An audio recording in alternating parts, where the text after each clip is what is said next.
very lucky to have Malvika Bhagwat from Owl Ventures join us today for our speaker series. She currently is the Director of Outcomes and Efficacy at Owl Ventures, one of our partners in the EdTech space.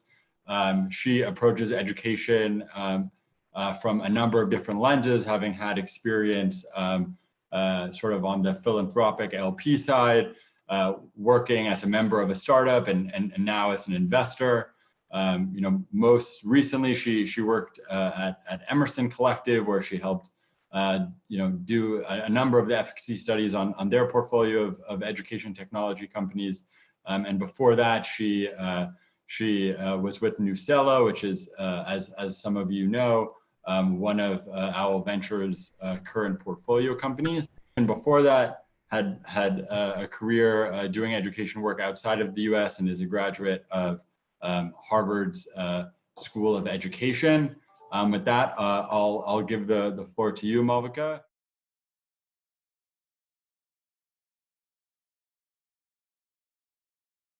What drew me to education is I did an undergrad degree in psychology and quickly realized that I didn't have the patience to be a psychologist, even though I thought that's what I wanted to do. And so kind of stumbled into education as my first job.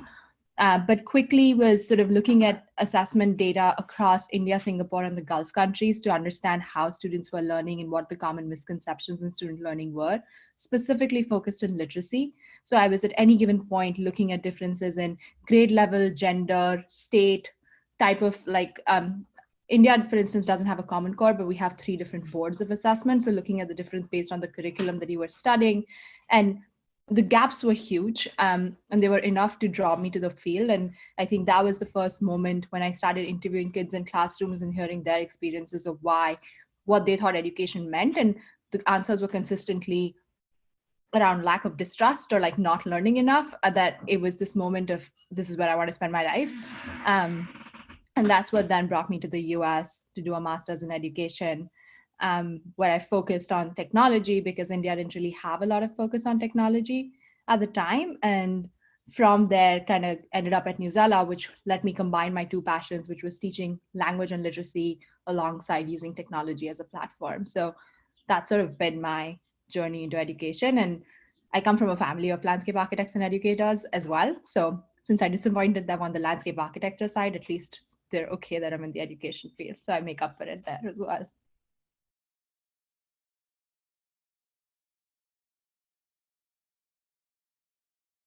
So Nucella, when I joined, was a pretty small, it had just raised Series A, and coincidentally, it had actually raised its Series A from Owl Ventures at the time.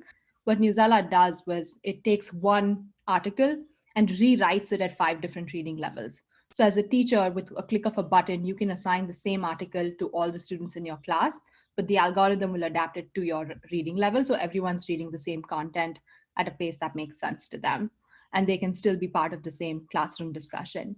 And the piece I was responsible for was, for the first 2 years, was building out their assessments. So all the quizzes and the writing prompts and the vocabulary that went on all the articles, to make sure that we could have the data that we needed to start leveling these kids and give them the content that matched both their level and interest, and sort of help build that out to a team of about 150 freelancers and 6 full-time people. And then 2 years into that journey, sort of got intrigued by the space of outcomes and efficacy, which is where I work now, which was just helping Nucella think through, how do you measure that your product is actually working in a classroom beyond sales and marketing metrics, which are all important, but how do you know that kids are actually performing? And we did a series of about 8 different assessments and efficacy studies while at Nucella. And then that sort of built the foundation for the work that I did at Emerson and Owl, which was help a portfolio of EdTech companies figure out what their impact and efficacy work should be. So at Owl now, I support a portfolio of about 35 companies internationally, across K-12, post-secondary, and the workforce space, all focused on this idea of like, how do you measure outcomes?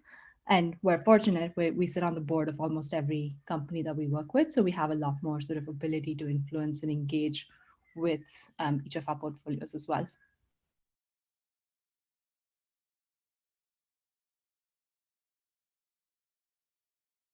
there are some stats floating around. It's pretty early. I don't think anyone's done a study on this, but there are some stats floating around how they've actually seen improvement and there is no loss in learning. But if you think about a whole community, there are enough and more underrepresented communities without access to internet, students with disabilities, where obviously this gap has been exacerbated a little bit more because now they don't have all the abilities and supports that they used to have in a school context. Groups like Verizon and like other internet providers have stepped up and they've sort of offered free hotspots. There have been Wi-Fi buses roaming around neighborhoods. Companies have provided their product for free just to make sure they're trying to close this access gap. But obviously, the reality is a little bit more complicated. So that there's a little bit of a gap between what people expected to happen. And I think people have done their best. But there is some amount of learning gap, which they're trying to figure out what they need to do when schools reopen, if they reopen, and what model they look like. So that's going to be a challenge on the K-12 side. On the workforce and higher ed side, I think it's been interesting. I mean, I think in general, overall, the blanket statement to make here is that EdTech is thriving and it's doing well in this scenario, just given that the only option that all these players have is to go online and is to go into distance learning. So that is not the challenge, but within post-secondary, some of the data that's shown has showed that like students are trying to move away and like try to take a gap year this year because they don't know what school's going to look like. There's a lot of negotiation and debate around tuitions. Universities think that they're going to have to pay a premium, but students just don't think it's going to be the same college experience. And so they don't know what their outcomes and what their job prospects are going to look like. And I think now the conversations amongst the students going to college has become very focused on, will this university actually have a plan for me if this virus comes back? Like, am I going to continue being able to continue learning even if the virus comes back or if this pandemic hits again? Are they going to be able to place me?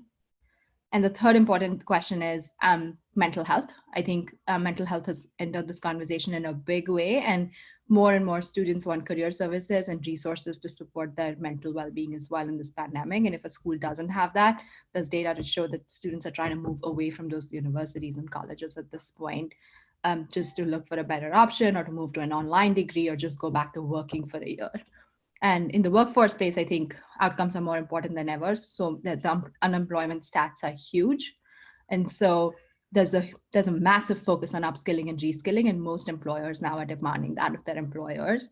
So employers now need to figure out their L&D budgets and learning and development budgets to figure out how much they can dedicate to this work. But in general, there is an uptick in demand for upskilling and reskilling.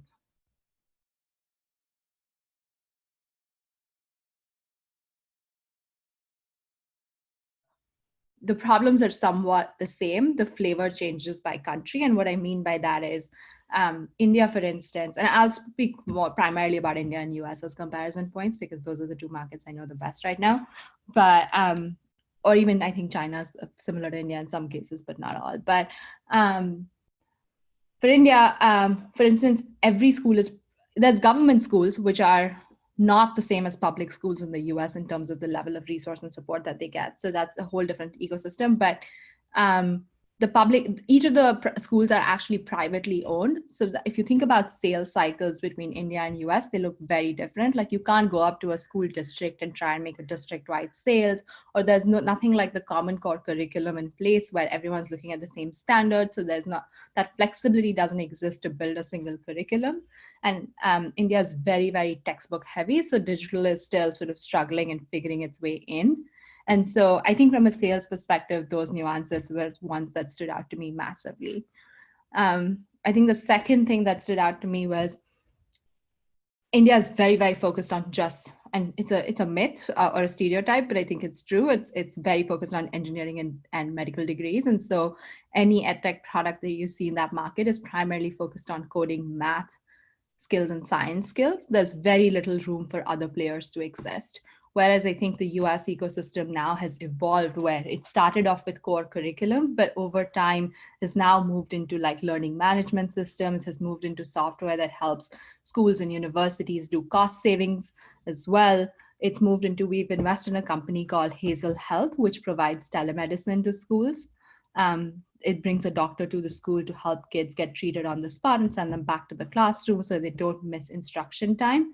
And those are just not products that I see right now in the India market. Like, I don't think it's there, but US, I think, has evolved where it's expanded the definition of education over the years. And there are more and more niche products that are coming out, which are treating the ecosystem as a whole. And there are a lot of like social emotional learning products coming out, which is pretty unique to this market.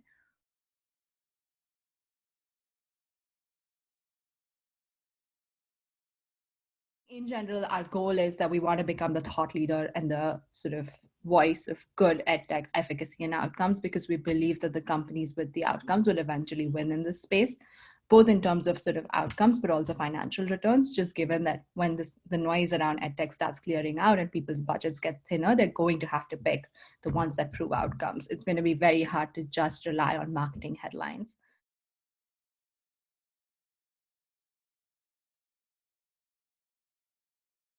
I'll say in general, the companies we see are actually like have some presence in public school. Like I don't think we've seen products that are purely nichely built for private schools. The challenges that I would, and maybe at a series, like a seed round, maybe people see that and like, we probably don't see the seed round deal. So by the time they come to us, they've hit some scale. So even if they started in private at the stage we see them at, they've at least expanded a little bit. And I think the way we think about it is they have to do that. I mean, if you think of the US market and if you think of the schooling system, US has equal, if not more students of color today than white students in the mix. Same with free reduced lunch stats, and same with sort of demographic breakdowns. And so as a company, if you want to financially scale too, you have to serve all the markets. It's not an option. And I think we're focused on building and investing in businesses that are going to scale and that are going to serve the larger community. And so I don't think for us, and I'm sure for a lot of investors, it's not appealing if a company says we're going to only focus on private school or charter school. One, there's an access problem, which is the obvious one, but there's also a growth problem. Like you can't grow if you're only catered to that niche audience.